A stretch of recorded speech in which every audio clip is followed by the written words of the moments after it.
Testing, testing, testing. 1, 2, 3. Brother, can you grab that mic and just say testing, testing? If you would be so kind. That'll do.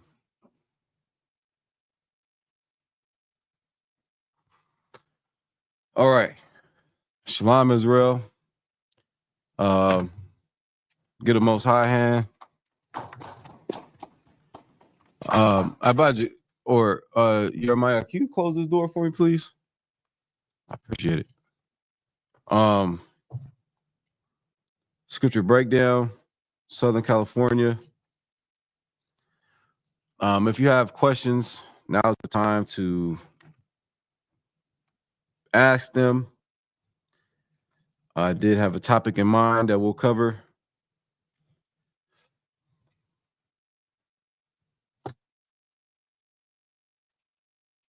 We're going to go over Matthew, the 20th chapter. What's going on, Nathaniel? I see you, Ike.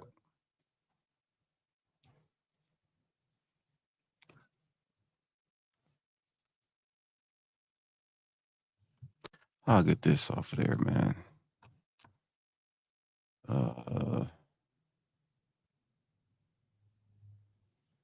Bear with me. If you have any questions, type them in. Nathaniel, now would be a good time. If you're going to stay in the class, let me know. Because we could touch on the Trinity a little bit as well. Damn, why is it showing? I'm definitely reaching UNC status because I don't. I'm not understanding this. Why is it showing this on the screen?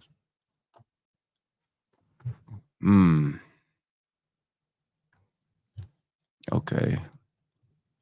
That's bothering me. Where at Bajat?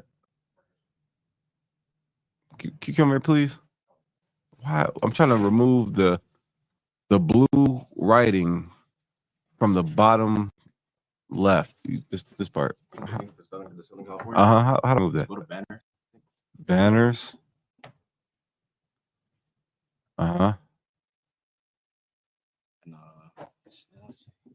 Oh, that's who you are, like in the thing. Like, you know how it is. Edit name. I don't want it to appear though. It got to be a way I can take it off.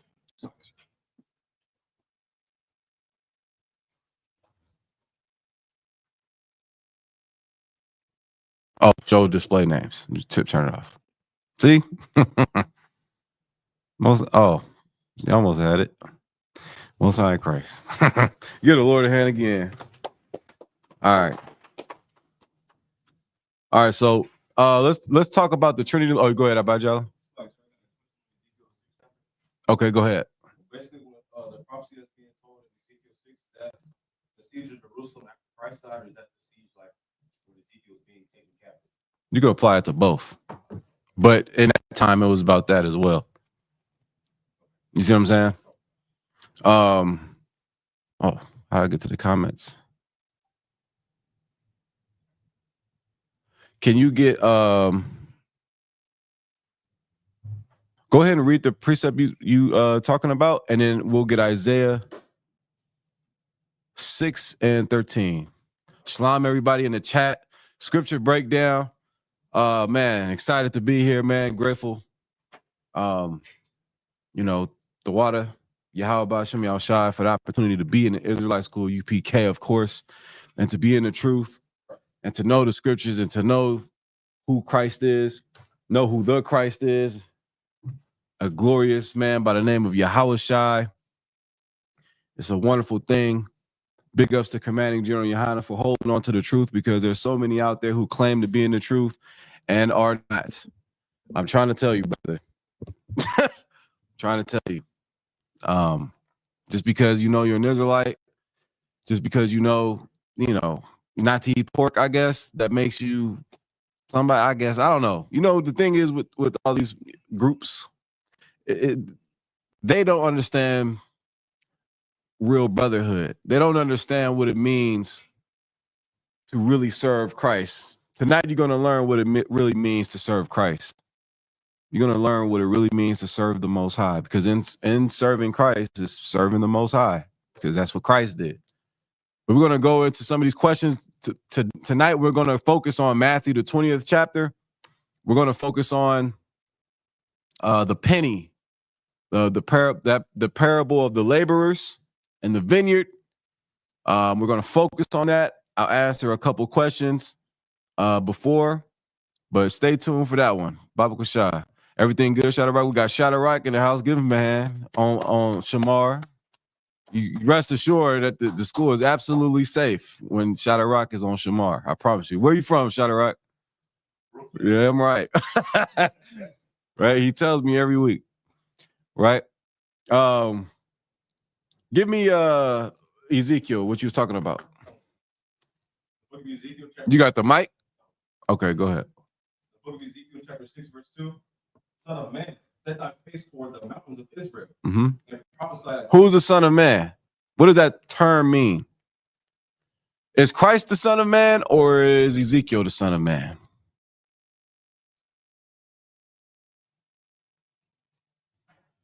Abijah? Why? It's kind of like just a term like son of man instead of just saying like man, like son of man. Yeah, son of Adam. Yeah, we do. Yeah, we come from Adam, right? Son of man. Go ahead. I see you, Shalat. I see everybody. I see you. I see everybody in the chat, man. Big ups to you in the chat. Type 1 if you can hear me clearly. Baba Kushai. Type 1 if you can hear, see me clearly, and let's get it on. Go ahead, brother. Set thy face toward the mountains of Israel and prophesy against them and say, ye mountains of Israel, hear the word of the Lord God.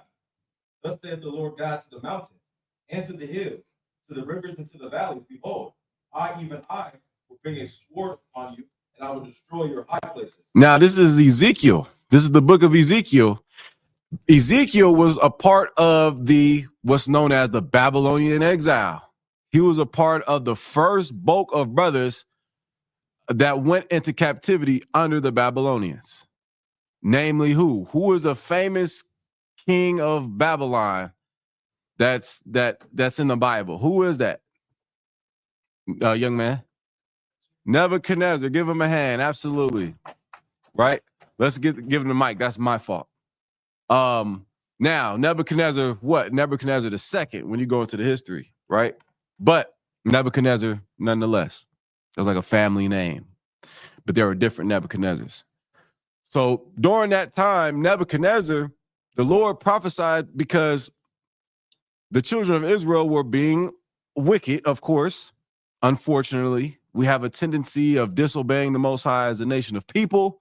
And thus, those crimes that we commit against the Most High in his ways don't go unpunished. So the Most High sent a sword against us in the form of a Babylonian Hamitic king by the name of Nebuchadnezzar. And they famously sieged Jerusalem. What does it mean they sieged Jerusalem, Ibajala, since you are studying the book of Ezekiel, correct? What does it mean that they sieged Jerusalem? They came and they took it by war. They took everything, just like all of the things from the altar, the holy artifacts. They took the women, spoiled the war. That's true. That's absolutely true. A good practice is to look up the definition of words. So someone give me the definition of the word siege, S-I-E-G-E. I see you, Shalat. Excellent answer. Excellent. Right. I see you, Halak. I see all the sisters in the chat. The water for tuning in. Gonna get, man, don't miss this Matthew 20 breakdown, brother. Matthew 20 understanding.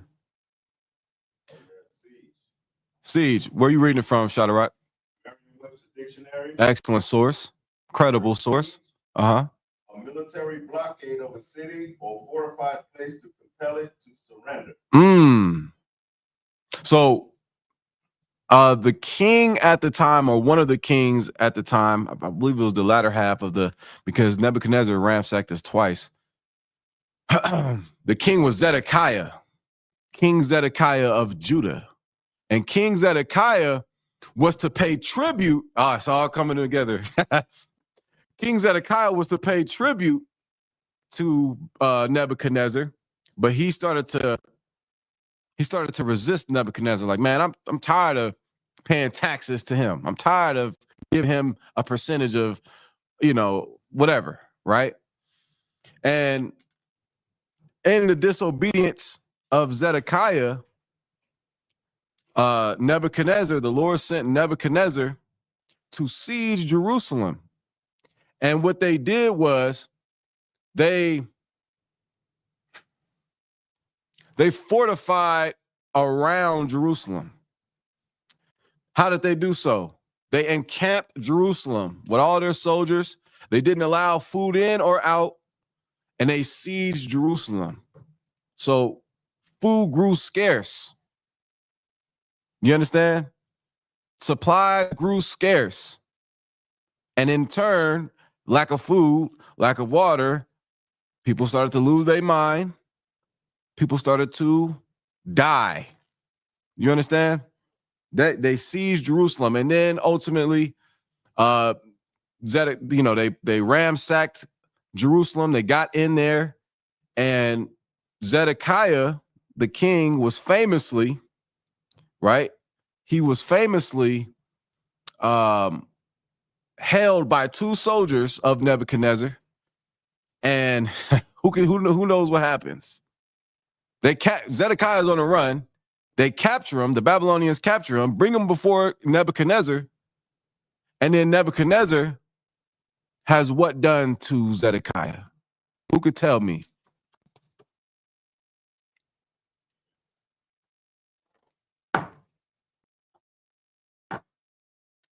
So what happens was, imagine Zedekiah trying to run as they, are destroying Jerusalem, stealing everything out of the temple, destroying everything's on fire, right? Jeremiah gets out of there with the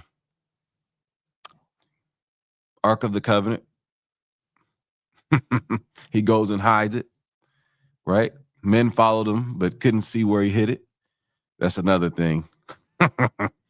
But Nebuchadnezzar so imagine two soldiers holding the arms of Zedekiah, and the other soldiers have his sons, Zedekiah's sons, King Zedekiah's sons. And what Nebuchadnezzar ordered was imagine them holding Zedekiah's face. Look.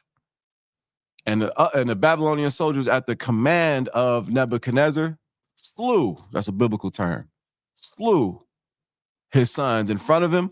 And then famously, after he saw his sons get unalived and killed in front of him, Nebuchadnezzar plucked his eyes out and made him walk all the way to Babylon as a captive.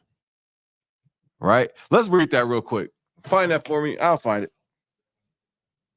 That better not be it, brother. Let's see. That was excellent. Read Jeremiah 39. I say that better not be it facetiously, by the way. The book of Jeremiah, chapter 39, verse 1. In the 9th year of Zedekiah, king of Judah, the 10th month came Nebuchadnezzar, king of Babylon, and all his army against Jerusalem, and they besieged it. Right. Verse 2. Mm-hmm. And in the 11th year of Zedekiah, in the 4th month, the 9th day of the month. So y'all know I ain't making this up. Go ahead. Oh, God. The city was broken up. Go ahead. And then all the princes of the king of Babylon came in and sat in the middle gate, even like Nergal-Sharezer. Mm-hmm. Jeremiah, hand me that apocrypha, please. Like a Sam-Garnabo, Sarkis, like Sarsakim, Rabsaris, Nergal-Sharezer, Rabmag, with all the residue of the princes of the king of Babylon. And it came to pass that when Zedekiah, the king of Judah, saw them, and all the men of war, then they fled and went forth out of the city by night, the way of the king's garden, by the gate betwixt the two walls, and he went out of the way of the plain. But the Chaldeans' army pursued after them. The Chaldeans are the Babylonians. Go ahead. Overtook Zedekiah in the plains of Jericho. And when they had taken him, they brought him up to Nebuchadnezzar, king of Babylon, to Riblah in the land of Hamath, where he gave judgment upon him. Then the king of Babylon slew the sons of Zedekiah in Riblah before his eyes. Mm. Also, the king of Babylon slew all the nobles of Judah. Moreover, he put out Zedekiah's eyes. He put him out. Meaning what? He digged his thumbs in his eyeballs and removed his eyes, right? Now imagine the last thing you ever see is your sons be slew. And then your eyes get plucked out. Good night. Go ahead. And the Chaldeans, moreover, he put out Zedekiah's eyes and bound him with chains to carry him to Babylon. Mm-hmm. And the Chaldeans burned the king's house, the houses of the people with fire, and break down the walls of Jerusalem. And that's what happened. That was the first siege of Jerusalem, because there was another siege of Jerusalem that happened during the time of the Romans, right? We all know what happened then. We fled to the west coast of Africa, got up out of there. Christ prophesied that would happen. But what you're reading in Ezekiel 6, go back to Ezekiel 6. The book of Ezekiel, chapter 6, verse 2. Son of man, set thy face toward the mountains of Israel and prophesy against them, and say, ye mountains of Israel, hear the word of the Lord God.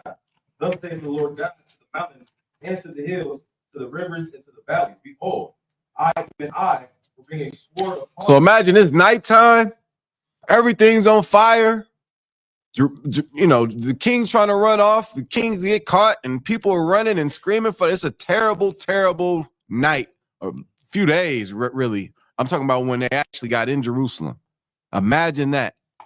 Imagine that, the cruel Babylonians, they were cruel, just like Esau, and they were capturing us, separating families, unaliving us, doing detestable things to our women, and being absolute heathens and monsters to the children of Israel, just like Esau. But in the midst of all that, I want to show you something. Go to in your Apocryphas, right? There was another prophet there during that time. Right? During Ezekiel, I think Daniel was like he was a young brother. He was a young brother. He was around. Jeremiah was around. If my memory serves me correctly, Isaiah was during the time of King Uzziah. I believe it went Uzziah. I have to double check. Isaiah may have been around, might have been a little bit before. But I want to show you something as far as Jeremiah goes. Go ahead. What's the word for the brothers you came up with? It started with a C, but it's a word for brothers you came up with.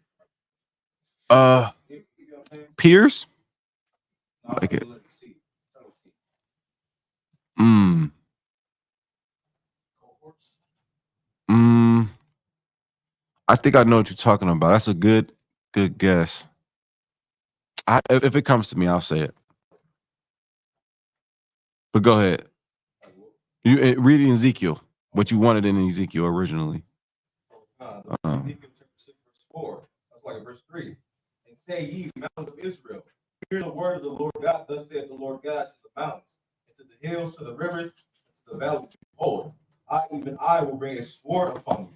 And I will destroy your high places, and your altars shall be desolate, and your images shall be broken. And I will cast down your slain men before your eyes. Yeah. And I will lay the dead carcasses of the children of Israel before their eyes. And I will scatter your bones round about your altars. Verse 6, and all your dwelling places, the cities will be laid waste, and your high places shall be desolate. And your altars may be laid waste and made desolate, and your idols may be broken and cease. Yep. That's right. And all of that happened. All of that happened a few times in our history. That happened during the Romans, but before the Romans, that happened during the abomination of desolation with namely Antiochus Epiphanes, and we're gonna remember that and break that down next week. Be here for the Feast of Dedication, and how they ransacked Israel and destroyed the temple, right, and defiled it and sacrificed unclean animals, namely the pig. That's how you know I know Esau is a monster because he didn't go get a squirrel. He wouldn't got something we do not, it's not a sin to touch an alive pig. I don't even, you know what I mean? Salakia. I don't even want to touch a live pig, let alone a dead one, right? But there's nothing wrong with having a farm and cattle and your pigs do what pigs do, right? Pigs have a outstanding service to any farmer, but eating it is the sin. Touching the dead carcass is a sin, right? Having you might see a brother with leather boots on. Make sure the lining isn't pig skin. They a lot of boot companies use pig skin. You cannot wear that. But go to 2 Maccabees chapter 2.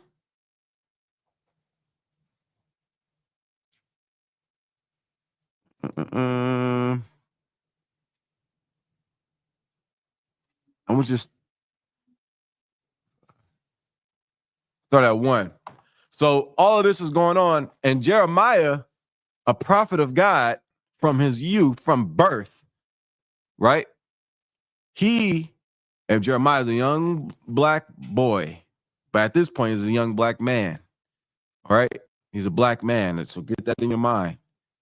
He manages to escape, so we can wear pigskin and not eat it. I did not say that. Did I say that? I said you cannot wear pigs. You can't touch dead pig carcass at all, and you can't dead pig carcass they use as leather, like cows. Like you wear a cow, you can wear cowhide leather, you can wear deer skin leather, right? Gad is famous for that. You can't touch dead pig carcass at all, right? That's a sin. You can't consume its flesh either. All right. Start, read that. So Jeremiah escapes. Let's read a little bit about that. And this is, as he's getting out of there, people are screaming. You get the point. Go ahead. The book of 2 Maccabees, chapter 2, verse 1.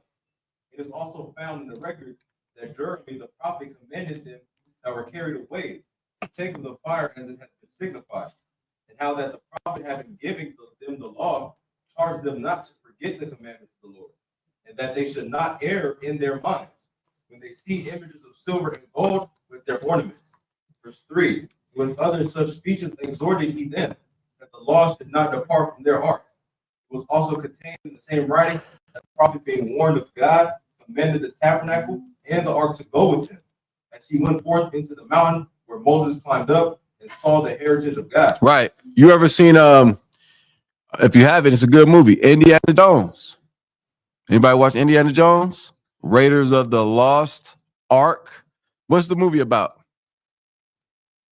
What's the movie about? It's about these archaeologists, really, right? And Indiana Jones, namely, trying to find the Ark of the Covenant. That's the Raiders of the Lost Ark. The Ark of the Covenant is something holy between God and the children of Israel. And within the Ark of the Covenant contains holy things and things that are, think of them like memorabilia. I believe Aaron's staff. I believe the tablets. I believe Aaron's staff and as is budded, if I'm not mistaken. It's something else. We can read it. Go ahead. A pot of manna from when we were in the wilderness. It's a book. It's a chapter in Hebrews that tells you everything that's in there. But for time's sake, we'll read this. Right, the Ark of the Covenant was among some heathens during the time of the Book of Samuel's, and the heathens stole the Ark of the Covenant, and they took it, and all of them broke out in hives. Their statue of Dagon, that false god, broke. All kind of chaos, but they had to return it. They're like, nah, this we don't know what this is. This is insane, right? But go ahead and read that. The book Book of 2 Maccabees, chapter 2, verse 4. So I was just illustrating how important the Ark of the Covenant is. Go ahead. Like verse 5. And when Jeremy came thither, Jeremiah. and when Jeremiah came thither, he found an hollow cave Mm-hmm. where he laid the tabernacle and the ark, Mm-hmm. the altar of incense, and so stopped the door. Mm-hmm. And some of those that followed him came to mark the way. So Jeremiah getting out of there, he has holy things with him that God commanded him to put away, and men followed him from afar off. And we want to see where he puts this stuff. Right? Go ahead. Oh God. And some of those that followed him came to mark the way, but they could not find it. Uh-huh. Which even Jeremiah perceived. He blamed them, saying, as for that place, it shall be unknown until the time that God gathered his people again together and received them unto mercy. Damn. Jeremiah prophesied that, I want to say, like 26, 27, some odd years, 100 years ago. Right? He said that you'll see this when God gathers his people again together. Imagine that. We're in a time like the Ark of the Covenant is going to be present in the kingdom of heaven, according to Jeremiah. Right? But you get the point. Does that answer your question? No sweat. All right. And Sister Olivia Arnold, confirm that you understand what I said about pigskin, please. All right. What was the other question? Tanyala, you still in here, brother?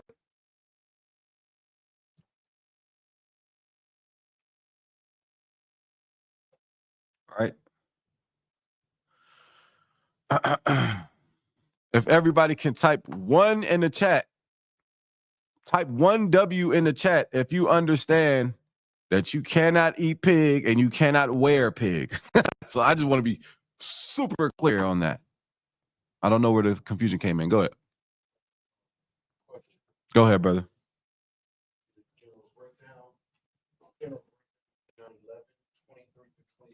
23 through 26? No sweat. Go ahead.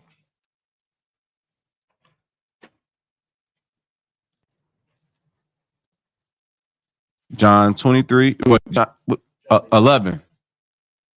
Go ahead. It's the book of John, chapter 11, verse 23. Yahushua saith unto her, thy brother shall rise again. Martha saith unto him, I know that he shall rise again in the resurrection at the last day. Mm-hmm. Yahushua saith unto her, I am the resurrection and the life. Mm-hmm. And he that believeth in me, though he were dead, yet shall he live. Mm-hmm. Verse 26. Whosoever liveth and believeth in me shall never die. Believest thou this? And the question I had is, what did he mean by that? If you believe in me, you shall never die. This is one of my favorite topics.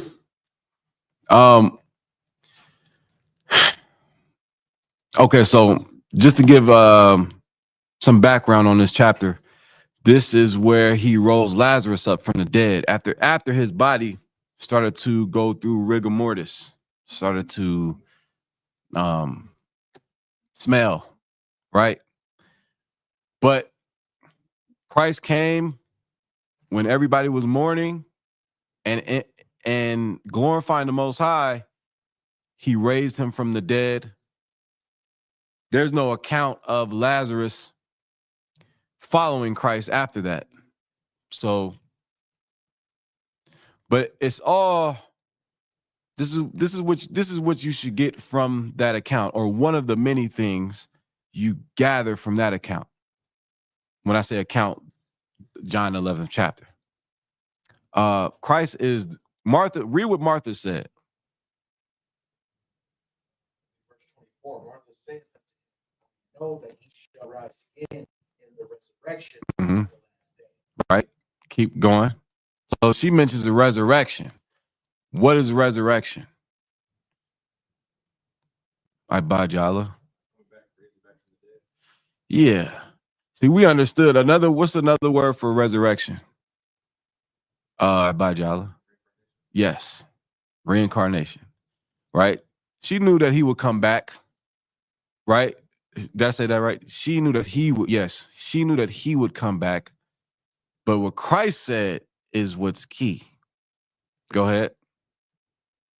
Verse 25, Yahushua saith unto her, I am the resurrection. Right. I'm the resurrection. Right?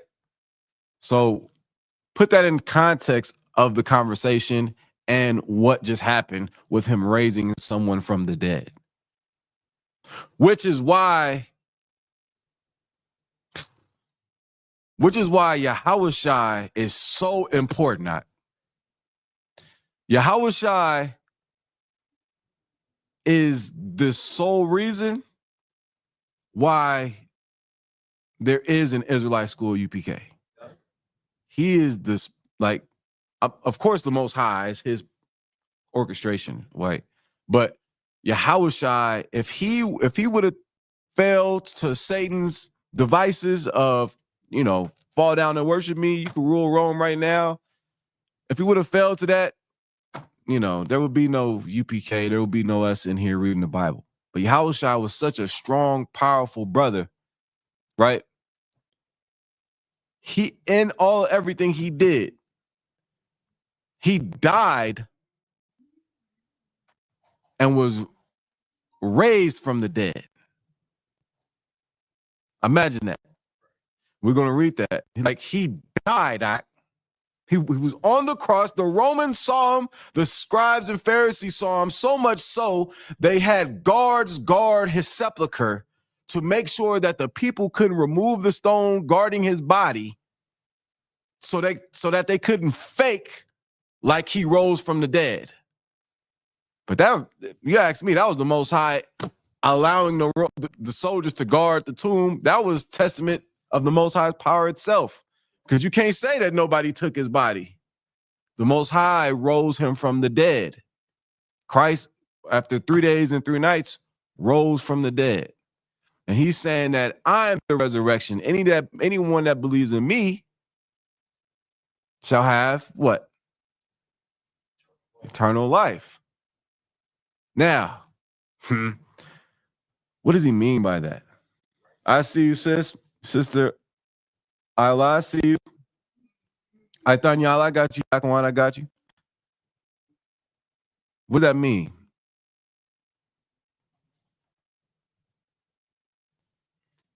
Spiritual? It is. But when you say spiritual, don't think like,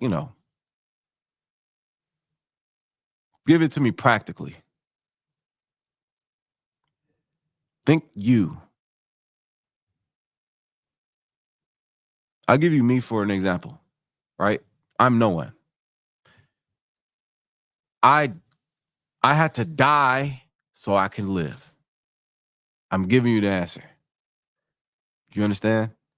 You can die so you can live, and you're only presented that opportunity because of Christ. You understand? Like, you can be a new person. Remember when he said a man has to be born again, and that went over people's heads? How? Can I go back into my mother's womb? That's not what he was saying, right? So with that being said, without me giving it to you,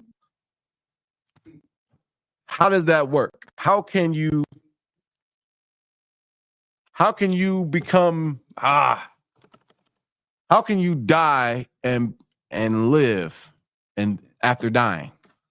How is that possible? Like you change your ways? Yes, you're on the right track. Jeremiah, your headpiece a little. There you go, brother. Other way. Just get that shield center. A little bit more. Look, perfect. Most High in Christ. Go ahead. Talking about unaliving the old man. That's absolutely correct. I'm gonna just say it. Killing the old man and becoming new, or woman, and becoming new. You're no longer gonna be young man Joe. You're gonna be a name the Lord sees fit for you to have. You understand? That's what it means to be born again. That's what it means and the reason why you're able to do that is because of a man who 2,000 years ago answered a woman and said, I am the resurrection. You're able to die so you can live because of what Christ did for you, what Christ did for us. He died so that you can live, right? So that you can die so you can live. You understand? Does that make sense? Right? Not saying you go and hang yourself or do something like, no. The things you do, you're no longer young man Joe. You want to be somebody else. You're born again. Being born again, put away the old man, repent and turn from our old ways and following the law. Absolutely correct. Absolutely correct. Go ahead, brother. So if I may, in verse 26, when he says, whosoever liveth and believeth in me shall never die. Is he trying to say you're never going back after you killed off that old man? You'll never go back to that. Not only that, but you will never die because you'll be a righteous man in the truth, and then look to your right. You understand?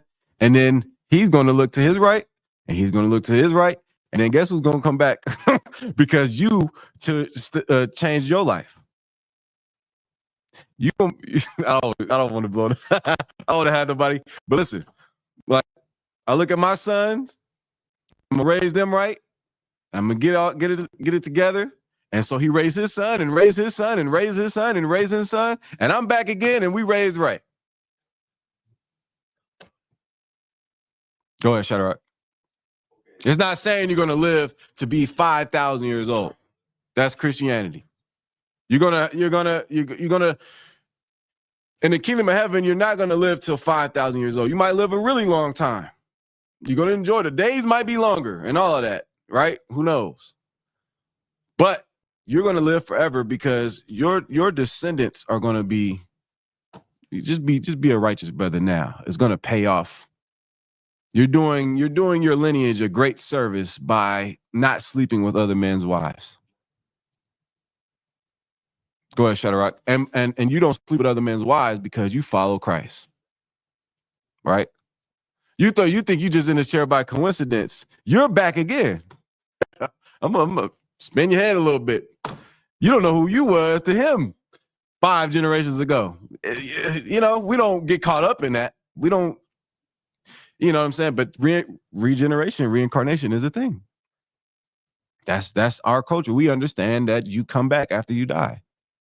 Right? And if you're a prophet now, you was a prophet then. How do I know that? Christ was who? Christ was Adam, but he was before or after Adam, he was who? Not Isaac. He was Melchizedek.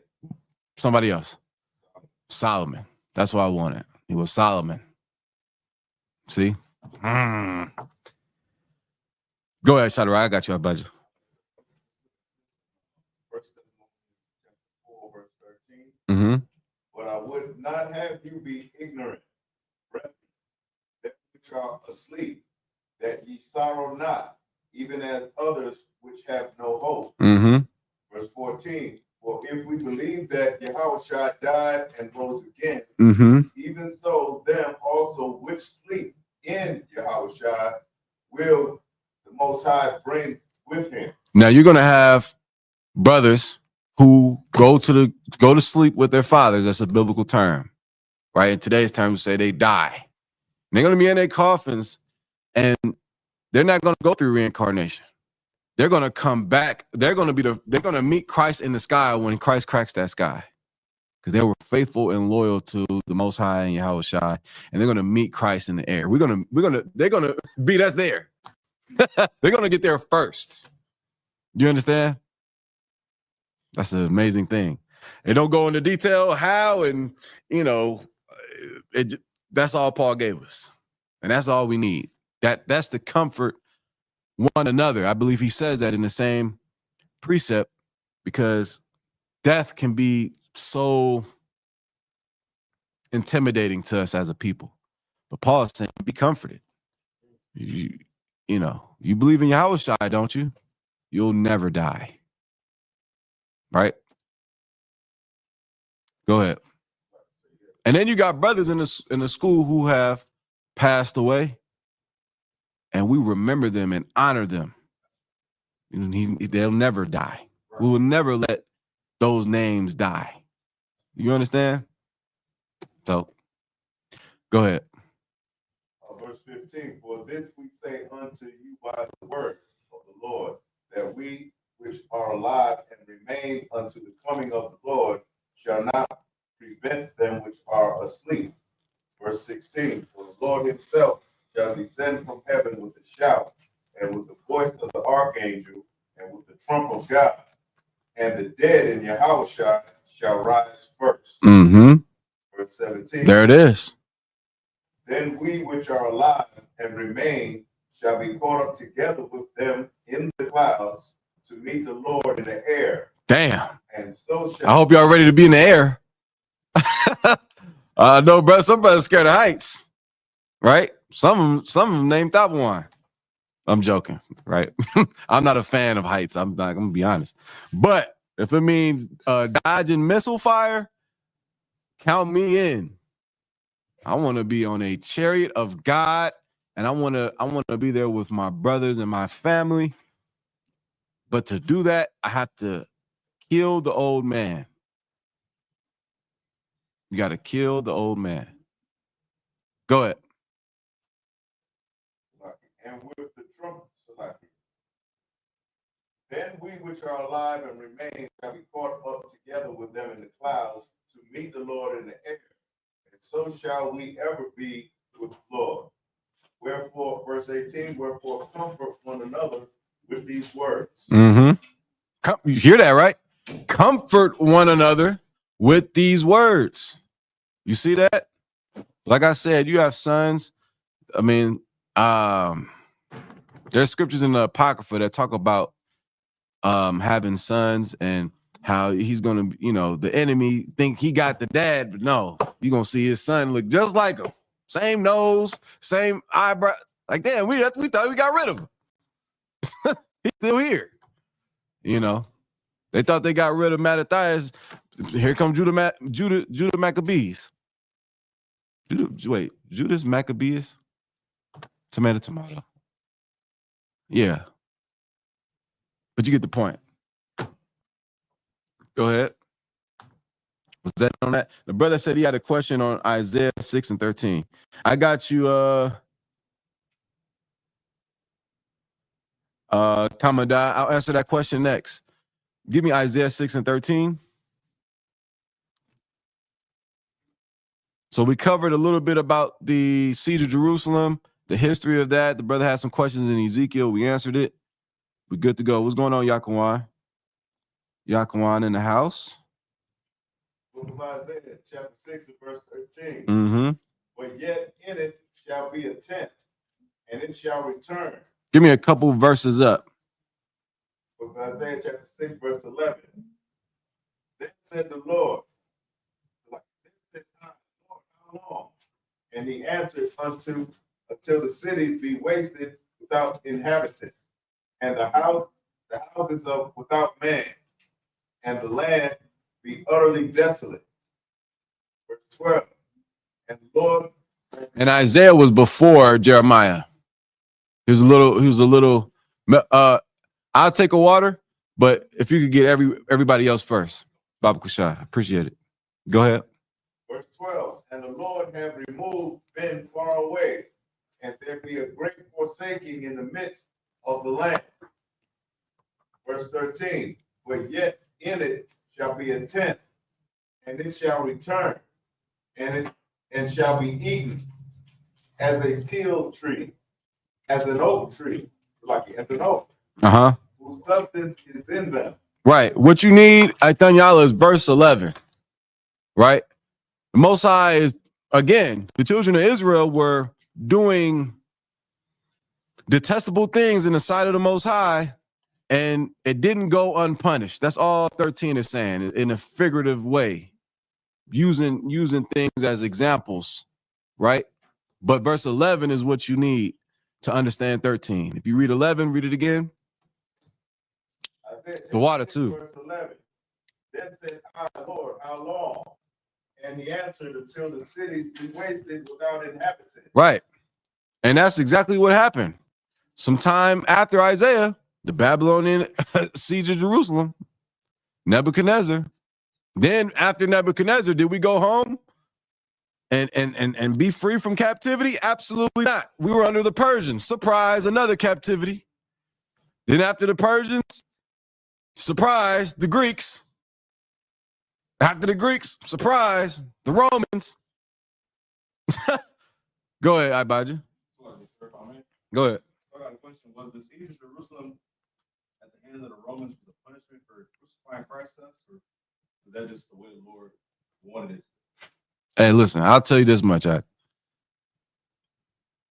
talking about the siege of Jerusalem with Rome? Yeah. What did they say? What did them wicked scribes and what did the wicked Pharisees and Sadducees say to Christ as he was being crucified? Crucify him. Crucify him. Let his blood be upon us and our children.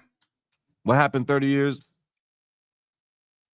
Yeah, what happened about 30 years, according to historians, 30, 40 years later? Eesh, siege of Jerusalem. You know, people was, get that nigga. Don't even know why. They just hated Christ. He came into his own and his own received him not. Right? When you read Matthew, Mark, Luke, and John, they're writing what they experienced, and then they're telling you everything you need to know to save your soul alive. And they let you know, like when I read Matthew, I've read them a few times, just a few times. And I was like, okay. I started to imagine John just talking to me as I'm reading it. Slack it if I sound crazy. I probably do. Most I ain't crazy. But then I started to, I was like, if you read, it's just like this happened because what was written in Malachi, and then this happened because what was written in. What I picked up on was Matthew, Mark, Luke, and John was telling me about Christ to show me that Yahushua is the only man qualified to be the promised Christ. You understand? Like I challenge you, when you go home, read Matthew, read Mark, read Luke, please read, brothers. Read, and then you'll see what I'm talking about. If you don't already, if you haven't already, you'll see, man, they're showing me that Yahushua is the Messiah. He's Mashiach. That's Messiah in Hebrew, or Christ in Hebrew, right? But where was we at? Did you have a precept, Abijah? Okay, no sweat. Where we at? Kamadai, Shalom, Lord Christ. Can I get a breakdown on Luke 10 and 18? Get that? Christians use this to say that Satan disobeyed. Also, 2 Peter 2 and 4. Hear me a sword.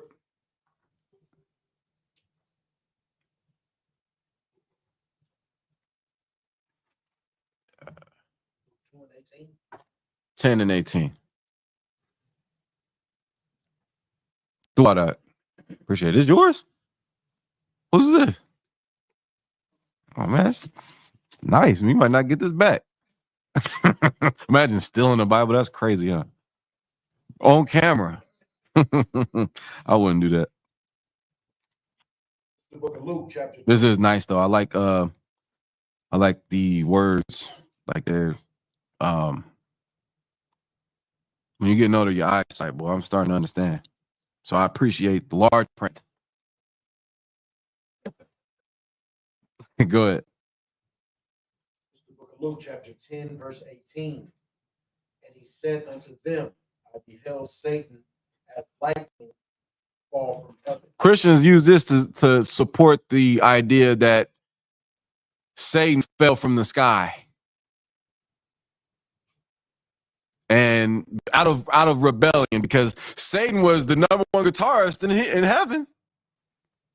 He was Jimi Hendrix, and he used to play at the local bar on the corner of Eden in heaven. Like, come on, man. Like, get out of here. No, that's not what this is talking about. Kamadai. I know Kamadai knows, but Christians, see what his question is, Christians use this to say Satan disobeyed the Lord. Is this talking about Satan disobeying the Lord? Where do you see Satan disobeyed the Lord here? And what is this talking about? Keep reading. Verse 19, behold, I give unto you power to tread on serpents. That's what you need, Kamadai. Kamadai is a priest of God. And because God, through Yahushua, gave him power to tread on serpents and scorpions and over all the power of the enemy, guess what happens in turn? Satan's falling. His empire, Satan knoweth that he hath but a short time, because he sees black men and Hispanic men and Native Indian men on that corner and all over the internet teaching the truth. So he's falling as lightning quickly from heaven, from power. You see that? That makes sense? Revelation 12:12. Someone read that. Right? Verse 20, notwithstanding in this rejoice not that the spirits are subject unto you, but rather rejoice because your names are written in heaven. And this really segues into the lesson of Matthew, the 20th chapter. And I'll explain. I'll explain what an opportunity it is to be in the Israelite school UPK. What it is of an opportunity. Like, this is not something, don't take this for granted. Right. Don't take the opportunity of being in here for granted, brother. I promise you. Demons and Satan are they're going to come for that which is most precious unto you. And that's this school. This school is precious. The school is precious, sister. The school is precious, brother. Right? Go ahead. What I call for? Yeah, Revelation 12:12. And then someone hold Matthew 20. There's a book of Revelation, chapter 12 and verse 12. Therefore rejoice, ye heavens, and ye that dwell in them. Woe. What's heaven? Keep going. I'll explain. Woe to the inhabitants of the earth and of the sea. That heaven in Revelation 12:12 in the vision is talking about where the Most High is. Let everybody rejoice, because finally Esau is going down. The trees are tired of Esau. Shadarat. The damn animals are tired of Esau. I'm tired of him. I know. Listen. I'm tired of him. It's an evil empire. It's an evil society. The way they run things, like, it's just so out of whack. You know, I saw a post. Somebody said, I see why God flooded the earth. Like, society is all screwed up. It's all screwed up. But see, God is going to visit this place. Just don't be on the wrong end of the fire coming. You know, we want to be above it, not in it. Go ahead. Woe to the inhabitants of the earth and of the sea, Mm-hmm. where the devil is come down unto you, having great wrath. What you think? Who is what ICE doing to Hispanics not great wrath? Who's doing it? The devil. But is it a creature floating around, knocking in your doors and abducting and stealing Hispanics from their homes? Who's doing it? At the order of who? Abijah? White men and have order of another white Yeah, the oppressor. The oppressor is doing it. All right, which would make him the what? The devil. Go ahead. having great wrath, because he knoweth that he hath but a short time. He knows. Esau knows. Listen, you know, they get on the internet and say God is not real. These low-level Edomites, those elite banking families, they know. They see you. Listen, listen. Your face on the wall, and they discussing you. You know that, right? And they looking at you like, man, these Negroes, man, they know the Bible. They know that in the Bible it said that men were going to raise up. God was going to raise them up. They know God exists. They know who the real Israelites are. You don't. Which is why God raised up men to teach you who you are, who we are.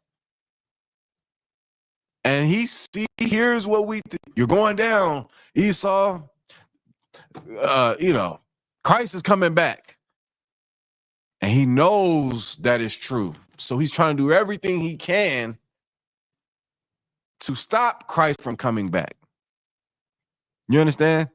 But he can't upset prophecy. He can't do it. He can't. So what's going to happen? Everything that the Bible said is going to happen. Those famous archaeologists and eschatologists, anthropologists and historians, man, they done dug up all the world. They know for a fact that the God of the Bible is real. History, like the number one credible source of history is the Bible. Right. Ask any knowledgeable historian, the number one credible source they use and reference is the Bible. That's a fact. Right?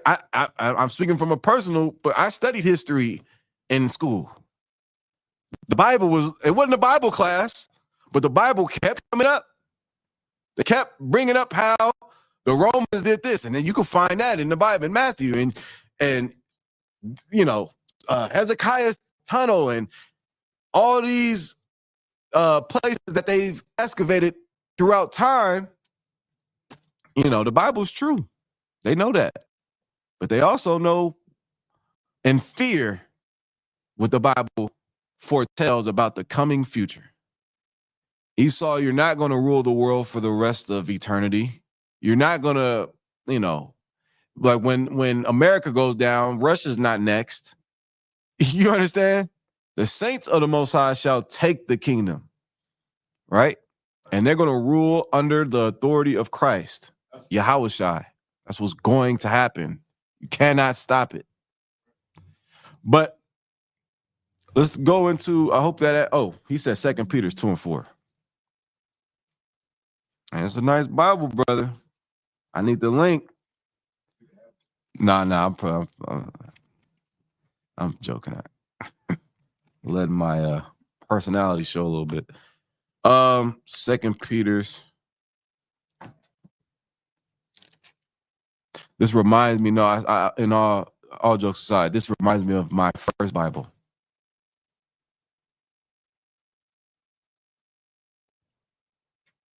Second Peter's 2:4.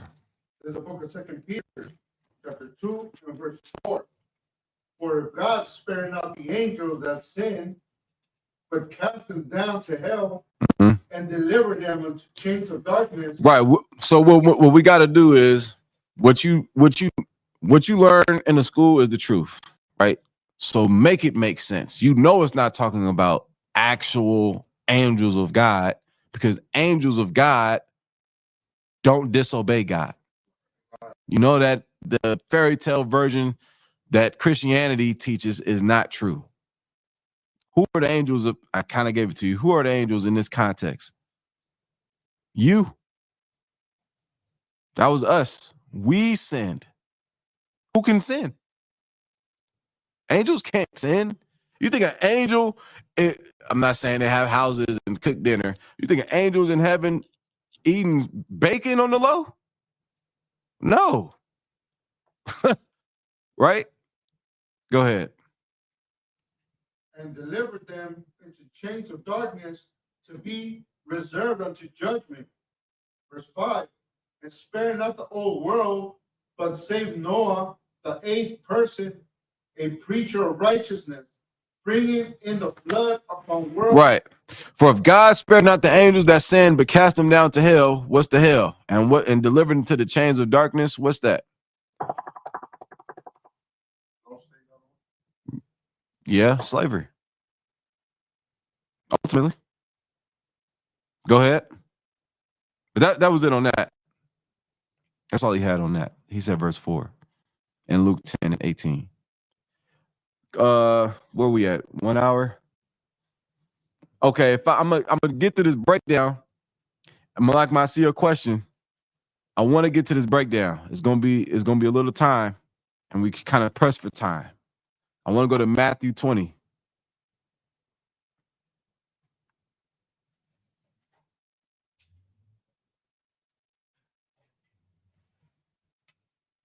The book of Matthew, chapter 20, starting at verse 1. The kingdom of heaven is like unto a man that is an householder. Mm-hmm. The kingdom of heaven is likened unto a man that is an householder. What I'm going to explain tonight is how, I don't want to give it away, but how valuable the school is. And not only how valuable the school is, keeping it valuable, treating it like it's valuable, and how we are to treat each other. There were a few things I did tonight on purpose that I wanted to magnify on purpose. I did it not because I don't do it, but because I wanted to magnify it in line with the lesson. I'll explain. My nigga, like, what the hell is he talking about? Right? Go ahead. Which went out early in the morning to hire laborers into his vineyard. Mm-hmm. Go ahead. When he had agreed. Wait, read verse 1 again. So like, let me get there with you. This is real good. Matthew 20. And parables be cold, brother. For the kingdom of heaven, go ahead. For the kingdom of heaven is like unto a man that's a householder. Who's the householder? Yeah, no sweat, Malakma. If I can't get to it tonight, I'll just give me a call right after class. Go ahead. Yahushua is the householder in this parable. Go ahead. Who is the vineyard? Which went out early in the morning to hire laborers into his vineyard. Who's the vineyard?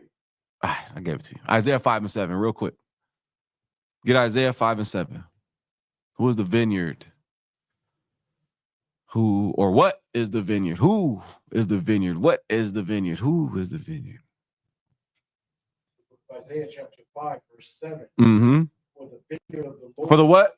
The vineyard of the Lord of The hosts vineyard of the Lord of hosts is the house of Israel. Damn. That's all we need on that. So who's the vineyard in Matthew 20? In parable, the house of Israel. So who are the laborers? Yes. Yes, absolutely. Because it's your job. Let's keep reading. Let's figure out what this parable is talking about.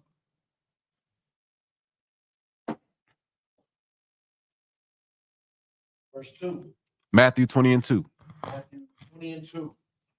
And when he had agreed with the laborers for a penny a day, he sent them into his vineyard. And when he had agreed with the laborers, so in the parable, imagine a man hiring people into his vineyard. I'm telling you what it really means, but imagine the parable. Does that make sense? Right? So he hired some men for a job and they agreed on the wage, the penny. You see that? Go ahead. And he went out about the third hour Uh-huh. and saw others standing idle in the the market. The he is the householder. And he went out about the third hour and saw others standing idle in the marketplace. Go ahead. And said unto them, Go ye also into the vineyard, and whatsoever is right I will give you. And they went their way. Mm-hmm. Again, he went out about the 6th and 9th hour, Mm-hmm. and did likewise. Right. And about So you got so you had, as he went out to the marketplace, what were the first laborers doing? The first group of laborers doing. I don't want to give it away. I'm going to save it for the end. But what were the first laborers doing as the householders away, getting more laborers to send to the vineyard? Ibaja. Laboring, working, right? The men that came into the truth before you were working. That penny represents what? A shot at salvation, a shot at a seat on a chariot, a shot on to a seat in the kingdom of heaven, in the kingdom of Israel under Christ. You have a shot at it. You understand? Go ahead. And for example, men like Commander Johanna been working all this time. I bring him up because he's a perfect example. I remember he said a while ago, he said, you know, I'm a fossil.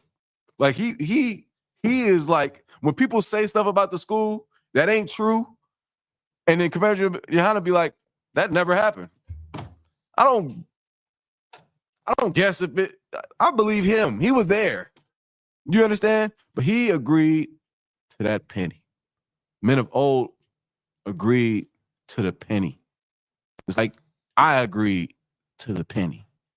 And the reason why I'm bringing this up is because I'll use me for an example. Just because I've been in the truth the little time I've been doesn't make me better than you.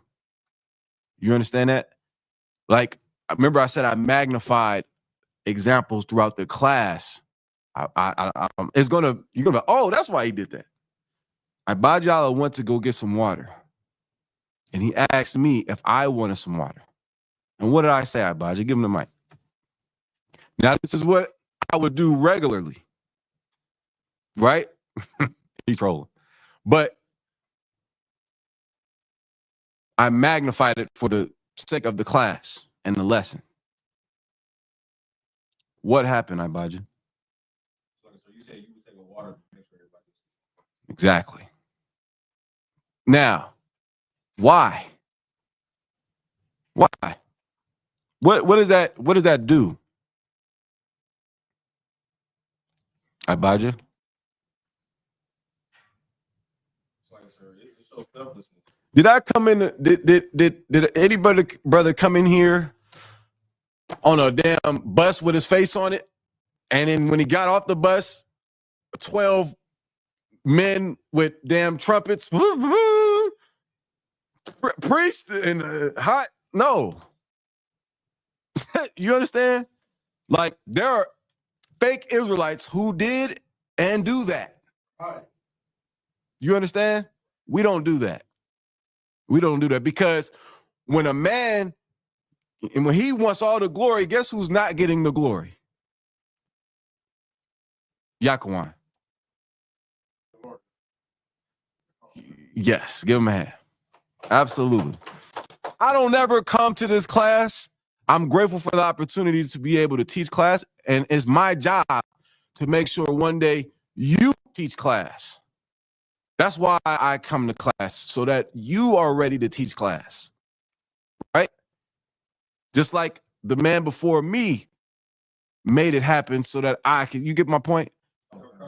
My job is to make you better than me. I'm looking at my replacements of slack. That's me. I'm looking at them. I'm looking at these young brothers right here. The Lord don't need me. You understand? Look at these two young brothers right here. You understand? Like, those brothers however old, I don't want to throw a number too far off and offend, but they're young. And one day they're gonna be 32. and be on this podium. I'm like, damn. Right? Have mercy. Right? But that's gonna be a beautiful thing. Lord willing, Christ comes back. But in the kingdom of heaven too. Shoot. Brother gonna be dealing with his servants on his plantation. I'm like, yeesh. Right? But all jokes aside, you understand the point that we're to treat each other. Someone get John 13. We're to treat each other, because what you're going to read is that it could be what Satan wants. This is what you need to know to understand this parable. What Satan wants is for you to look down on the brother under you. Every brother that comes through that door is precious to the Most High. That is a little one to God. Christ talked about his little ones. And it is important that you don't offend. It's important that you don't mistreat one of his little ones. You understand? To be puffed up because you know this and you know that. That don't give me the right to look down and mistreat Yakawan. Go get me something to drink. Have I ever talked to anybody like that? Has Captain Gadalhar talked to anybody like that? Has Commanding General Yohana talked to anybody like that? So why in the hell do you think you can? That spirit cannot thrive in here. That's why this place is valuable. But what Satan wants to infiltrate the school. And he's going to creep into your mind, and you're going to be the unbrotherly one, and he's going to use you to be unbrotherly. You're not going to last in here, because there are men in here that understand how valuable this school is and will not accept that, beginning with Commanding General Yohana, which is where I got this breakdown. Salakia, right? All the breakdowns I have, everything we teach comes from him. So keep reading Matthew 20. That's next. Matthew 20, verse 6. About the 11th hour, he went out and found others standing idle. And he said unto them, why stand ye here all day idle? Mm-hmm. They say unto him, because no man hath hired. You got brothers out there who want the truth, right? Keep going. He saith unto them, go ye also into the vineyard. Right. And they're going to get the truth. And it's going to be after the first laborers, the first batch of laborers. Right? Go ahead. And whatsoever is right, that ye shall receive. Mm-hmm. So when even was come, the Lord of the vineyard saith unto his steward, Mm-hmm. call the laborers and give them their hire. Now it's time. The job is done. Give them their hire. Go ahead. Beginning from the last unto the first. Beginning unto the last, unto the first. The men that barely started working, right? But they were working. Like y'all know this was supposed to end in the year 2000. That was supposed to happen. That was a prophecy in the Bible that was supposed to happen. But it didn't happen. And if it would have happened, none of us would be in here. You understand? Keep going. Verse 9. And when they came that were hired about the 11th hour, they received every man a penny. Everyone received the penny. Go ahead. But the first came and supposed that they should have received more. Right. Now, going back to the original example, right, I use Commander Junior Yohana. Commander Yohana is not one of the men that's complaining. He's the reason why we love Christ as much as we do now, right? But the parable, that's why I said imagine the parable. Imagine someone complaining about, hey, these guys wasn't working as long as us, and they got the same amount as we got. The parable is not about the laborers. It is, but it's not. It's about you not looking down on the next on the men under you. You understand? You can't do that. Go ahead. likewise received every man a penny. Mm-hmm. When they had received it, they murmured against the good man of the house, Right. Go ahead. saying, these last have wrought but 1 hour. Mm-hmm. They hast made them, and thou hast made them equal unto us, Mm-hmm. which have borne the burden and heat of the day. Right. You have some brothers working in the heat of the day, right? And then because you got guys of old, brother. Like if you look at them old UPK tapes, I'm talking about garment crazy, breakdowns crazy, and they gone. You don't see them. They gone. So like you can have the flyest armbands, the flyest headpiece, the flyest boots. That means nothing. You can know every precept like the back of your hand. It means nothing if you mistreating your brother. If you mistreating your fellow laborers. You understand? Keep going. Verse 13. But he answered one of them. Where did the first laborers in the parable go wrong? Abaji? And they questioned him out of what? You there? You Jealousy. not jealousy, but pride. Pride. They felt entitled. You understand? I've been working so man. No. Right? Go ahead. But he answered one of them and said, You ever been to a job site and the people that have been there before you treat you like, let's think, he's the new hire. That's what this is talking about. Where the workplace is not an environment of mistreating the new hires. You understand? It's about treating them as fellow laborers.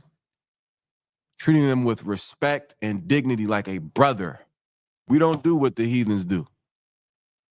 We don't act how they act. We don't allow that spirit of looking down on the next brother. Not in here. Go ahead. And remember this. Remember this when you ask a brother to do something, or if a brother does something for you, right? The water. We ever see someone hand Jerome Hyman, 12 shield Jerome Hyman. Someone gives him a drink. What does he say? The water. Or he'll say, gracias. Right? You don't, treat him like nothing. You see, that's the spirit of Christ. Right? Go ahead. verse 13. But he answered one of them and said, friend, I do thee no wrong. Uh-huh. Didst not thou agree with me for 1 penny? Right. Go ahead. Take that thine is, and go thy way, Mm-hmm. and I will give unto thee, and I will give unto this last, even as unto thee. Mm-hmm. It is not lawful for me to do what I will. Is it not? This is a question. Is it not lawful for me to do what I will with mine own? Go ahead. Is thine eye evil because I am good? You see that, right? And why would for someone to look down on brothers, any brother, that will come from a spirit of pride. Don't be prideful in here. Right? Don't think because your video did however many views that you're more important than a brother that doesn't be on the internet at all. You're not. You're not better than him. You understand that? Pride puffeth up, and pride cometh before a fall. You understand? Someone give me John 13. John chapter 13. Let me see. You said 16? Start at 1. Book of John, verse 13, chapter 13, verse 1. Now, before the feast of the Passover, when Yahushua knew that his hour was come, he should depart out of this world unto the Father. Having loved his own, which were in the world, he loved them to the end. Verse 4. Verse 4. He riseth from supper, and laid aside his garments, and took a towel, and girded himself. After that, he poured water into a basin, and to wash the disciples' feet. Now, these are the disciples getting their feet washed by their leader, by Yahushua. Keep going. And to wipe them with the towel wherewith he was girded. Then cometh he to Simon Peter, and Peter saith unto him, Lord, dost thou wash my feet? Mm-hmm. Yahushua answered and said unto him, Peter had a problem with, oh, keep going. I don't want to give it away. What I do thou knowest not, but thou shalt know hereafter. Uh-huh. Peter saith unto him, Thou shalt never wash my feet. Mm-hmm. Yahushua answered him, Why did Peter say that? I buy it. Sorry, sir. It's like, I work for you. You my boss. Yeah, exactly. Yeah, go ahead. But what did Christ say? Go ahead. If I wash thee not, thou hast no part with me. Right. Mm-hmm. Simon Peter saith unto him, He cut Peter. Keep going. Simon Peter saith unto him, Lord, not my feet only, but also my hands and my head. Right. Now, to understand this, you got to understand the types of questions the disciples used to ask Christ. Who gonna be in charge? Who the highest ranking man? These are the questions they used to ask. What are we gonna get for doing this? Like, they used to ask all those questions, and then this checked all the disciples. If Christ can wash your feet, what does that mean you can do for the men around and under you? You understand? That's what it's about. That's what it's all about. Right? What you don't want to allow in here is it's a term in the Bible. It's called respect of persons. That's not allowed in here. Right? Say there's a brother who he garment clean, right? Okay, right? And then he comes in at the same time as a brother who isn't wearing a garment. And you offer the brother with the money, and now your judgment is partial because of how clean the brother looks. And you offer him water first.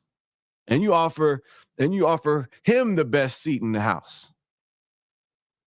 Based off of how he looks, based off of his clean suit, based off his shoes, based off his whip outside. And then the brother that doesn't have everything the other brother has, you don't even let him into school. You give him an evil eye. Don't do that. Don't do that. You understand? 1 Samuel 16 and 1. Right? Every brother, give not to Zach a hand. He snuck in here.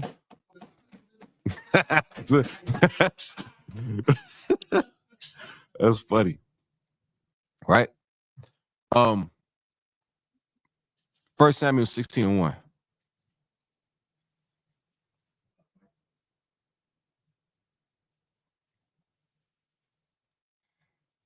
The book of 1 Samuel, chapter 16, verse 1. Mm-hmm. And the Lord said unto Samuel, How long wilt thou mourn for Saul, seeing I have rejected him from reigning over Israel? Mm-hmm.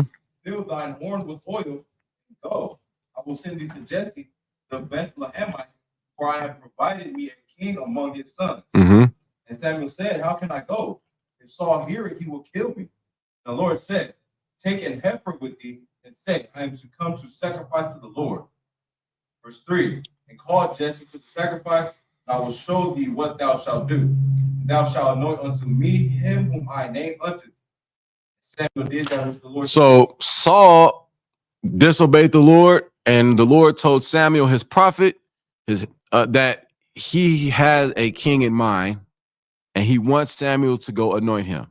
But notice the Lord, on purpose, didn't tell Samuel the name of the king. Go ahead, or the name of the brother that he had in mind. Go ahead. Okay. And Samuel did that which the Lord spake and came to Bethlehem. And the elders of the town trembled at his coming and said, Comest thou peaceably? Mm-hmm. He said, Peaceably, I have come to sacrifice unto the Lord. Sanctify yourselves and come with me to the sacrifice. And he sanctified Jesse and his sons and called them to the sacrifice. And it came to pass, when they were come that he looked on Eliab and said, Surely the Lord's anointed before He what on Eliab? God. And it came to No, he what? What did Samuel do on Eliab? He looked. He what? He looked. He looked. Surely this is him. Right? The eldest son of Jesse. Strong, big, muscular. Probably had a scar on his eye. Looked like he'd have been through a couple of them. You understand? Surely this is him. Keep reading. And said, Surely the Lord's anointed is before him. Verse 7, but the Lord said unto Samuel, Look not unto his countenance. Look not onto his countenance. Keep going. Or on the height of his stature. Because I have refused him. Right. The Lord seeth not as man seeth. Now, also, I want to say this. There's nothing wrong with being fly. You understand? There's nothing wrong with having a clean garment. Just make sure your garment is clean. Does that make sense? Like the outer needs to reflect the inner. Does that make sense? There's nothing wrong, but don't expect to have no damn tour bus with your face on it and it says not to Zach. And then every time you pull up the class, say no, it's not happening. It's not happening. Every time not to Zach teaches class, I know for a fact he don't teach about not to Zach. You get on class not to Zach and he teach about you and how great you are? No. I don't get up here and teach about how great I am. You understand? That's not what we do. We teach about, because if you do that, if not Zach or any brother taught about how great he is, who are you taking glory away from? Yahushua. Last time I read, every knee shall bow to him. Even when we get boot kisses. When the brother orchestrates a boot kiss, the Spirit of the Lord, the brother be like, yeah, I did that. You didn't do nothing. That was the Lord. And you mentioned that his name is exalted. You understand? That wasn't your power. That was the power of the Lord using you. Absolutely. But it's not of you. Like that's where pride comes in. Like you think, when you start to think it's you, I'm the man. I'm the guy. No, you're not. You're replaceable. I'm replaceable. Like I said earlier, I'm looking at my replacements.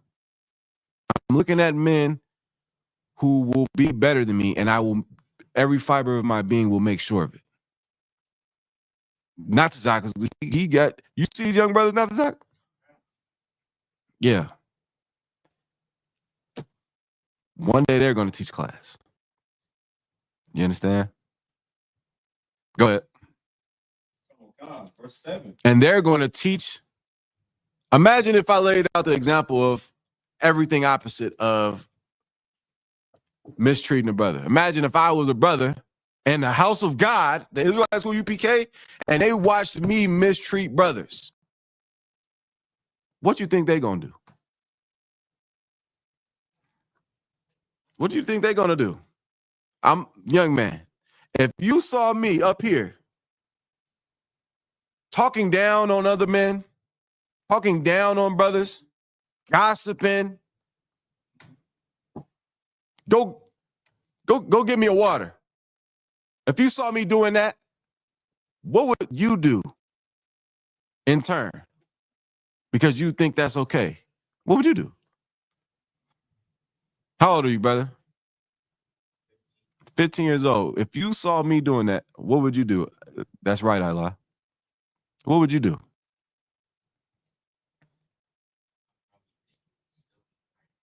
You would do the same thing because you think that's surely this is the house of God. That's a man of God. So I could do that.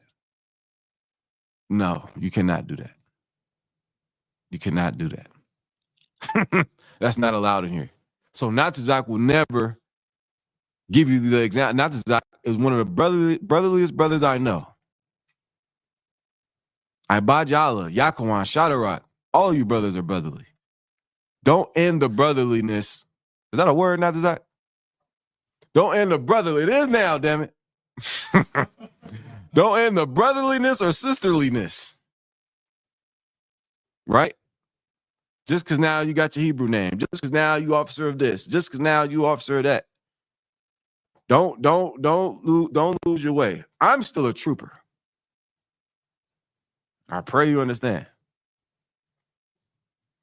Right?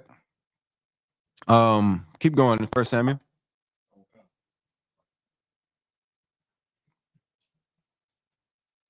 Verse 8. Then Jesse called Abinadab.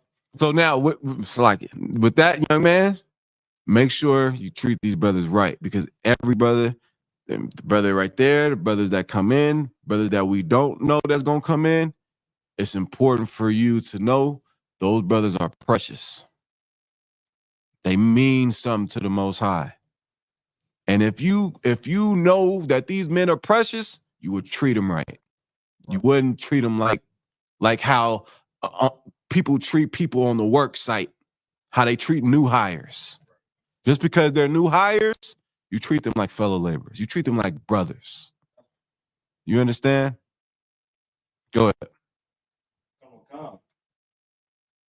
Looking on the outward, the Lord looking on the heart. Mm-hmm. Then Jesse called Abinadab and made him pass before Samuel, saying, neither hath the Lord chosen this. Then Jesse made Shammah to pass by. He said, neither hath the Lord chosen this. Again, Jesse made 7 of his sons. So Samuel went through all 7 sons. Like, damn, it's not him? Surely it's this one. Nope. Damn. Well, this one. Nope. Huh. Go ahead. Come. Samuel, brother, go read the book of Samuel. 1st and 2nd Samuel, I ain't gonna lie, boy. Them might be them up there with my favorites. Am I right? Them up there. I would say for me, my top 3 favorite books for me personally. In no order. 1st and 2nd Samuel, that's 1. 1st and 2nd Esdras, that's 2. I'm gonna leave the 3rd one a mystery. Yeah. Yes. That's my favorite. Right? Go ahead. Again, Jesse made 7 of his sons to pass before Samuel. Mm-hmm. Samuel said unto Jesse, the Lord hath not chosen these. Verse 11, and Samuel said unto Jesse, are here all thy children? Uh-huh. And he said, there remaineth yet the youngest. Mm. And behold, he keepeth the sheep. I imagine a light bulb going off on Samuel like, man, Most High cold. You know what I'm saying? Soon as when he asked Jesse, are these all your sons? And Jesse was like, I got a young boy. Lord said, oh man. Samuel said, oh, okay. Like Samuel was a prophet. He don't think that he was above learning something from God. Lord showed him things all the time. Didn't he just tell him, don't look on a person's countenance? Right? The Lord was dealing with Samuel. I remember when the Lord told Samuel, or he called Samuel's name, Samuel. And then Samuel got up and went to the priest, the head priest at the time. You called me? And the head priest said, no, I ain't call you. We'll go lay down. Right? and then Samuel went to go lay down. Samuel got up. You called me? The priest said, I didn't call you. He went and did it again. Lay down. Samuel, Came back. Head priest said, "That's the Lord. That's the Most High calling you out." Right? I don't even know how to imagine that. Like, that's insane. Samuel was a pup, you know. So Samuel was, you know, on a level. But keep going. Don't come. Samuel cut a dude up in pieces. Remember that? What was his name? It was I think it was an Agagite. Was it an Agagite? You could be right. It could have been Amalekite. I know it was a heathen. What is this bleating of sheep in mine ears? What is this? Okay. What was his name? I think he had a name. Agag? Something like that. Y'all familiar with what I'm talking about. And Samuel didn't unalive him. I mean, no, Saul didn't unalive him like he was supposed to, and then Samuel cut him up. Good night. You think he just randomly picked up a sword? And Samuel knew how to use a sword, bro. But go ahead. Was it?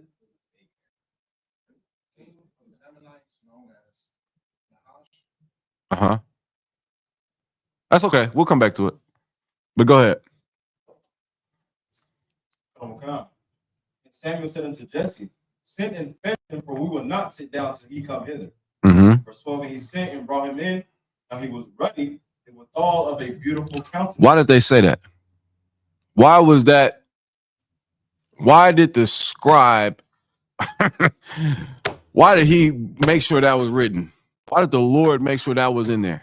What was the point of saying that he was a young, handsome brother?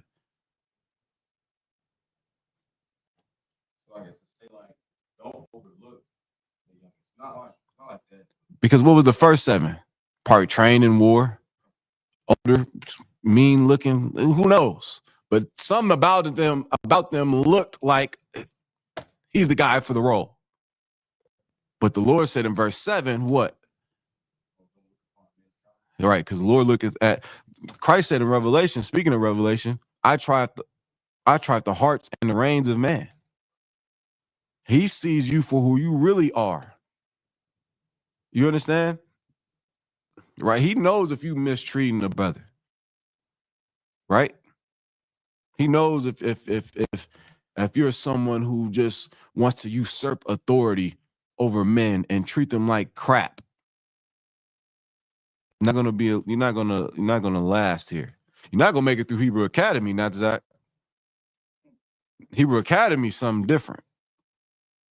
But yeah, you're not allowed to mistreat brothers. Go ahead. Oh God. Verse 11. That's it on that. Give me James 2:8. We'll probably close out on that.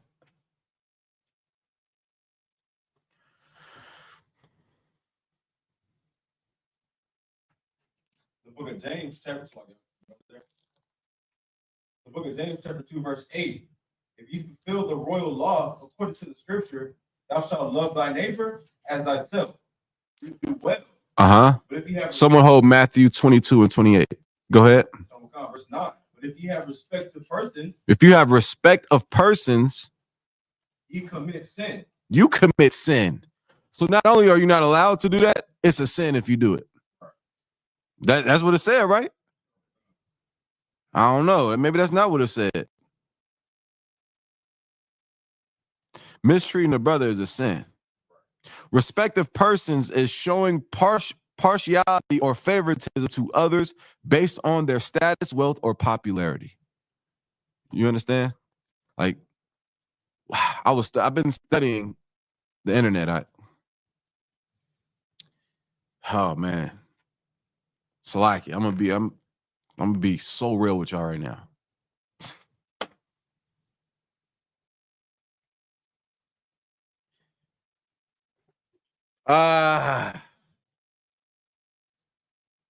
I've been studying the internet. If you enter into a room, it's 2 brothers. Don't think brothers in the school. Think brothers, there's men, 2 guys.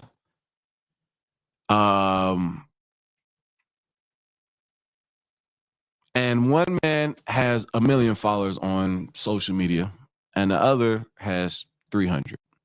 In the world, who gets the favor?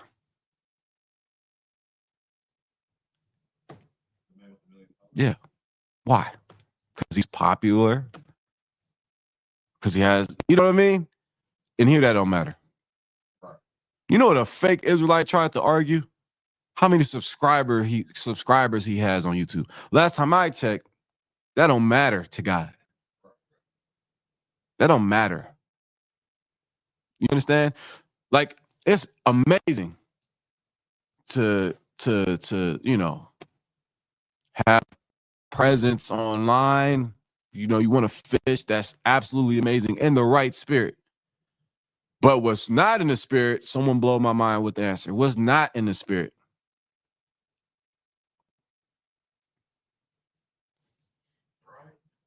That's true, but I'm looking for a specific answer with that example I gave. What's not in the spirit? Is when you allow your success to now make you, prideful, puff you up. How could it make you prideful, Bajala?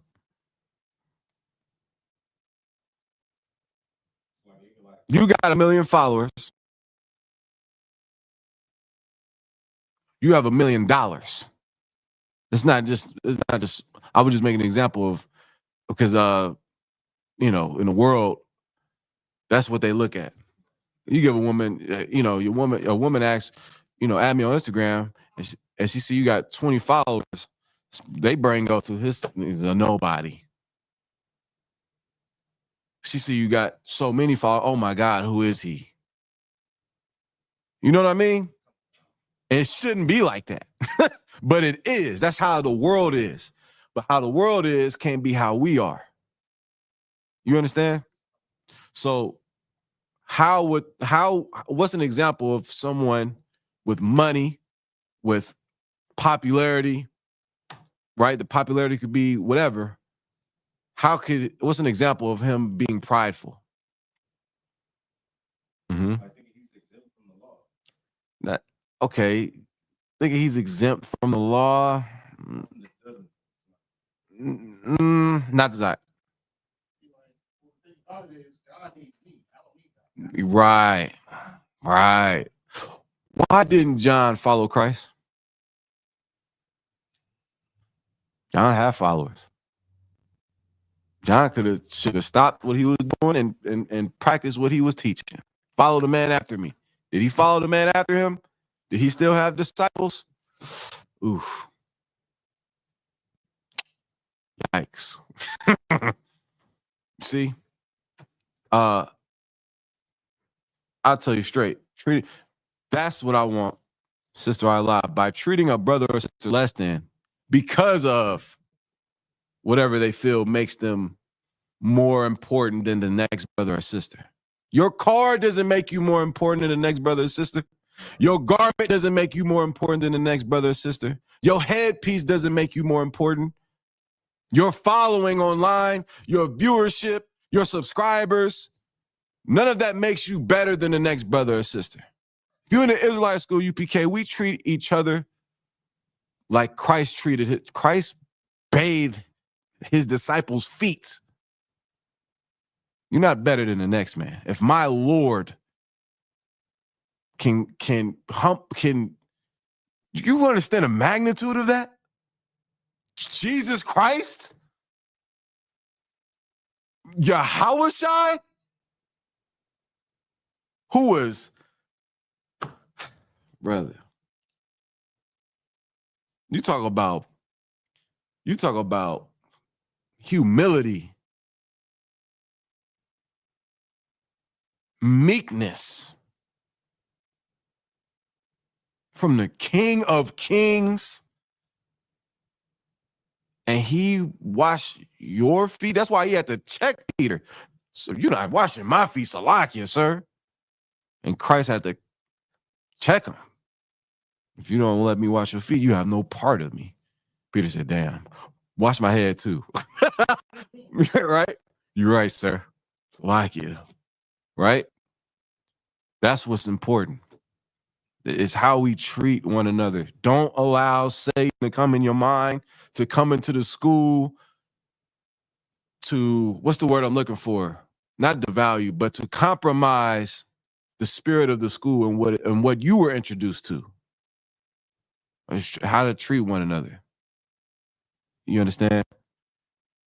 So, is everybody clear on that? Am I missing something?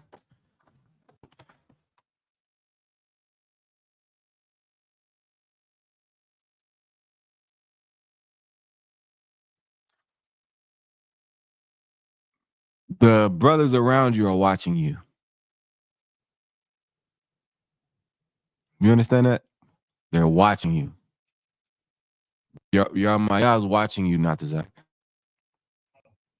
Abajal is watching you, Shadrach. You understand? Don't fail them, because someone is going to watch them and they're going to mimic how you were. Make sense? Mimic. I don't know if mimic. I don't want to use the word mimic, but what's a synonym for mimic? Shit, copy. Copy Captain Gadar, brother. You know how brotherly Captain Gadar is?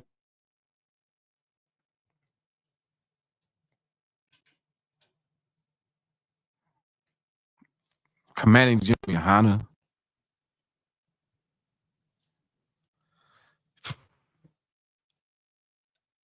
Y'all been to a cookout, right? I remember I was young. I don't think I ever even really spoke to Jerome Hyman. Jerome Hyman, it was a big plate of food. It was in Texas. It was like brisket, corn. I didn't eat yet. He just turned to me. He was like, "You want some of this food, at?" I said, "Me?" Like, you know what I'm saying? I was like, wow, like, he's not above offering me food. How could I be above offering a brother food? You see what I'm saying? Don't be above offering a brother food. Offering a brother food can mean a lot. Same with sisters. You know. Because that demon is real. And how does a demon communicate with you? Is a demon under your bed? Is a demon in the closet? Right? Is a demon making scratching noise when you're in the house all alone? Scratching the walls? No. Where's the demon? Akawan. Where's the demon? If I may, sir, he's residing in your mind. How does he talk to you in your thoughts? When you're alone and you ever notice, like, you ever catch yourself when something's going on up there, that conversation is going on upstairs. Who the hell are you talking to? Man, I don't know if you should go to class today. Ain't you tired from work? You shouldn't go, man, just lay down. That ain't out of nowhere. And you know the crazy part is the demon sounds like who? It sounds like you. I don't like how that sister looked at me. I don't like how that sister just walked by me. That's a demon. That demon, you know, who does brother look at me weird? It's a demon. Don't give in to the conversation of a demon. That past class priest and officer, I bought y'all.